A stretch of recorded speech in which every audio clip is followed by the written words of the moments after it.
ইরানের প্রেসিডেন্ট যখন বলল আমি মরে গেলেও এটা কোনো বিষয় না, ইরান রাষ্ট্র কোনো বিষয় না, মূল বিষয়টা হলো ইসলাম, তার মানে ইরান ইসরায়েলের বিরুদ্ধে অ্যাকশনে নেমেছে ইসলামের পক্ষে। এখানে শিয়া সুন্নির কোনো ফ্যাক্ট না, ফ্যাক্ট হলো ইসলাম। আমরা মুসলমান, যেখানে ইসলামের স্বার্থ আছে সেখানে মুসলমানরা আছে না নয়? আওয়াজ দিয়ে বলেন আছে না নয়? শিয়া সুন্নির ফ্যাক্ট এটা অন্য বিষয়, ওখানে গেলে আমরা সুন্নি, কিন্তু ইসলামের স্বার্থে আমরা সবাই মুসলিম এক। প্রিয় ভাই আমার, ইসরায়েল তারা এত পরিমাণ অন্যায় অত্যাচার করেছে এবং বিশাল বিশাল অট্টালিকা, আকাশচুম্বী দালান এবং জমিনের নিচে 5 তলা 6 তলা, কোনোটা 4 তলা মাটির নিচে বাংকার করেছে।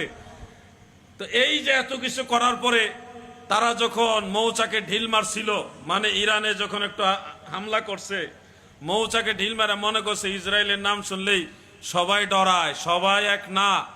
ইরানে যখন পাল্টা ইনজেকশন দেওয়া শুরু করছে, এখন সব পলাইতাছে, কেউ মাটির নিচে নামছে, বিল্ডিং যা যা তছনছ, গাজার ওই যে গাজার যে অবস্থা, এটার ওই অবস্থা করতেছে ইরান। এই জন্য ইরানের জন্য বলি মারহাবা।